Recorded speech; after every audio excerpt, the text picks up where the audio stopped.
अस्सलाम वालेकुम और सुबह बखैर। कैसे हैं आप सब? जनाब आज है 9 मुहर्रम। तो 9 मुहर्रम है इस वजह से सारे बच्चे क्योंकि लेट सोए थे। मेरे भाई और भाभी और बच्चे आए हुए थे। तो हम सब सुबह 8 बजे सोए थे तो अब लेट उठे हैं थोड़ा। तो इसलिए गुड मॉर्निंग तो नहीं है मेरी, आफ्टरनून हो चुकी है। बच्चे स्टिल सो रहे हैं क्योंकि रोज़े से हैं।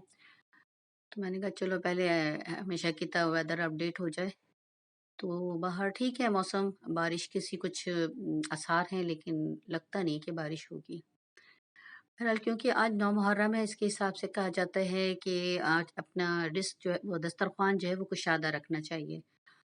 कुशादा मीन्स ये भी हो सकता है कि ज़्यादा बनाएँ और मतलब ज़्यादा चीज़ें जितनी आपकी इस्तिताअत है बनाइए, और लेकिन उसके साथ ये भी है कि अपने लोगों को ज़रूर याद रखिए, अड़ोस-पड़ोस वालों को। पहले हम लोगों के ज़माने में ना जब बना करता था, जब तो ये होता था हमारे ज़माने मतलब कुछ अरसे पहले की बात है। 20 साल पहले आप चले जाएँ तो कुछ भी बनता था लोग एक-दूसरे को ज़रूर बाँटा करते थे। बकरीद का गोश्त हो, ईद का सीज़न हो, शीर-खुरमा बाँटते थे। बकरीद का गोश्त बाँटा करते थे। मुहर्रम में हलीम होती थी, मलीदा होता था।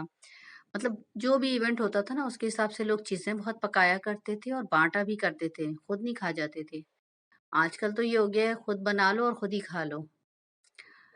बहरहाल मैंने कहा चलो आज क्योंकि रोज़ा भी था, थोड़ी-सी अच्छी चीज़ें भी बनानी थी, तो बच्चे भी सो रहे थे, कोई इतना टेंशन नहीं, मैं नमाज़ पढ़ा थोड़ी, जो पढ़ के बख्शना था अपने शुहदा के नाम पर, अपने बड़ों के नाम पर, वो सब करके किचन में आ गई। तो हलीम बनाने का था आज। अच्छा, लोगों को हलीम इतनी मुश्किल लगती है और इतना लंबा प्रोसेस करते हैं कि वाक़ई वो मुझे भी वहशत हो जाती है कि वो अलग पकाया गोश्त और दालें अलग बॉयल की, फिर दोनों को पीसा, फिर दोनों को मिलाया। जब दोनों को पीस कर मिलाना ही था तो एक साथ मिलाकर पीस लो भई। तो ख़ैर मेरा तो अपना यही है कि बस गोश्त डालती हूँ, उसमें थोड़ी-सी हल्दी, मिर्ची, नमक ऐड किया, अपना धनिया, ज़ीरा धनिया और शान का पैकेट डाल दिया, सबसे बेस्ट होता है वो तो। वो डाल के आपने भूना है और आपने जो दलिया, गंदम जो भी है वो आपने भिगोया है, लेकिन वो पानी के साथ डालना चाहिए। लेकिन मेरा ओवरनाइट बाहर रह गया था, उसमें पानी थोड़ा-सा मुझे लगा नहीं डालना चाहिए। तो मैंने उसको छान के डाला है, वरना उसके पानी के साथ डाल दें। मुट्ठी-मुट्ठी भर दालें अगर डालनी है तो वो डालें, नहीं डालनी तो नहीं डालें। लेकिन माश की ज़रूर डालें, माश की दाल जो है ना वो बाइंडिंग करती है और थोड़ी-सी लेस लाती है वो। बस ये चीज़ें डाल के उसको कुकर को बंद कर देती हूँ और उसके बाद जो है ना वो तेज़ आँच पे आपने 5 मिनट बनाना होता है और उसके बाद हल्की आँच पे तकरीबन घंटा भर छोड़ देती हूँ।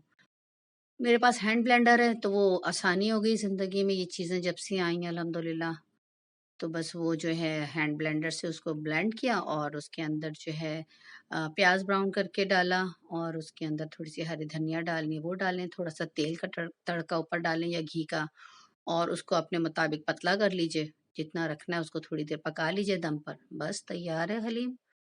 अच्छा, हलीम बनाना मुझे बहुत आसान लगता है और सबसे मुश्किल काम लगता है मुझे उसके प्याज ब्राउन करना। जान चली जाती है मेरी उसके बाद। फिर इफ्तार का टाइम भी था तो इफ्तार की तैयारी भी साथ-साथ करी। मेरे बच्चों को इफ्तारी से ज़्यादा मतलब नहीं है। उन्हें जो होता है वो खाना चाहिए होता है। तो दोनों चीज़ें तैयार की। पकोड़े छाने थे और चीज़ के जो तो होते हैं ना चिकन मायो बॉल, वो बना लिया था। शरबत था 2 तरह का और डेट्स थी। बस बच्चों को यही खाना था। फिर मैंने साथ में मटर आलू की तायरी बनाई हुई, मटर कहाँ है? इसमें तो मटर ही नहीं है, सिर्फ़ आलू की तायरी बना ली थी और जो है वो मैंने स्टेक्स रखे थे बच्चों के लिए। उसमें बस वही डालते हैं ना, सोया सॉस डाला था, अदरक लहसुन डाला, थोड़ा-सा नमक डाला, काली मिर्च डाली और वो गलाव का पाउडर था टेंडराइज़, तो वो डाल के उसको फ्राई करके रख दिया था। तो तकरीबन एक साथ ही हो गया और ऐन इफ्तार के वक़्त जब मैं किचन में गई पकोड़े वग़ैरह बनाने तो लाइट चली गई। इस कदर गर्मी भी थी और उस पे रोज़ा भी था और उस पे ज़्यादा पकाना भी था। सितम पर सितम। लेकिन क्या करें जनाब, करना तो है बच्चों के लिए। सिर्फ़ अपना रोज़ा होता तो पानी पीकर भी गुज़ारा था डेट्स के साथ। बहरहाल इनको पका के ये सब कुछ खिलाया। लेकिन रोज़े के बाद बड़ी बुरी हालत हो चुकी थी। इतनी गर्मी में और बग़ैर फ़ैन के पकाना भी, लाइट के पकाना भी और उसके बाद बग़ैर फ़ैन के खाना, उससे ज़्यादा ज़ुल्म था। तो ख़ैर इस चीज़ से ये फ़ारिग़ हो गए। तो इसमें पड़ोसियों को देना ये था कि हलीम बनाई थी, तो ये फिर मैंने अपने मोहल्ले में बाँटा। नियाज़ वग़ैरह तो नहीं देते हैं, ये सब तो ख़ैर पता ही है। لیکن سب ایک دوسرے کو دیتے ہیں. اب اس وقت نہ دو تو یہ نہیں کہ مطلب کہ میں نے اس دن کے حساب سے بنایا تھا اور بانٹا تھا. لیکن ایک حلیم بنائی تھی تو جس کو بھی پتا چلا فرینڈز میں، اچھا تم نے حلیم بنائی ہے، تو میری حلیم جو ہے نا بہت فیمس ہے، میری فیملی میں بھی اور بلڈنگ میں بھی بہت ساری چیزیں فیمس ہیں، تو اس میں سے ایک حلیم بھی ہے. تو سب نے فرمائشیں کی ہوئی تھیں، تو پھر میں نے پیکٹس بنا بنا کر جو تھے نا وہ اپنی فرینڈس کو دے دیے، اور ان کو یہ بتا دیا کہ یہ حلیم کا ویسا والا نہیں ہے، یہ صرف ایز بس کیونکہ بنایا ہے اور اس وجہ سے بانٹا ہے. کیونکہ اکثر میں اپنے دوستوں کو بہت کچھ بانٹتی بھی رہتی ہوں کہ لین دین رہنا اچھا ہوتا ہے نا. آتی بھی تو ہیں چیزیں، پھر ہم دیتے ہیں تو پھر مزے مزے کی چیزیں بھی ملتی ہیں دوسروں کی کھانے کی، تو لین دین سے یہ تو بہت اچھا رہتا ہے. تو ہمیشہ اپنے عزیزوں کو، اپنے دوستوں کو، اپنے جو اسپیشلی نیبرس ہیں ان کو تو ہمیشہ یاد رکھنا چاہیے لین دین کرنے میں.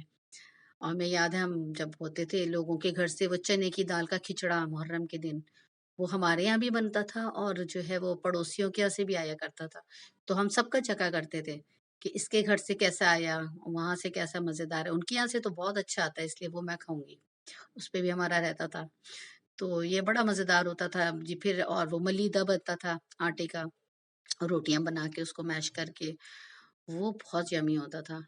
اچھا ان دنوں کی بات ہی ہوتی ہے نا کہ آپ جس ڈیٹ پہ وہ چیز بنا لو اس کی تو لذت ہی اور ہوتی ہے. شاید اللہ تعالیٰ نے یہی ہمارے لیے رکھا ہے کہ دیکھتے ہیں کون بندہ ہماری بات سنتا ہے نہیں سنتا. تو اوائڈ کرنا چاہیے ان دنوں میں ان چیزوں کو تیار کرنے کے لیے. باقی تو پورا سال پڑا ہے، اب اس کو کھاتے رہیں. چلیے جناب، اب میں اپنا یہاں پہ ولاگ ختم کرتی ہوں. ہوپ فلی آپ کو بہت پسند آیا ہوگا. حلیم ضرور ٹرائی کیجیے گا، اوسم ہوگی. اوکے، اللہ حافظ.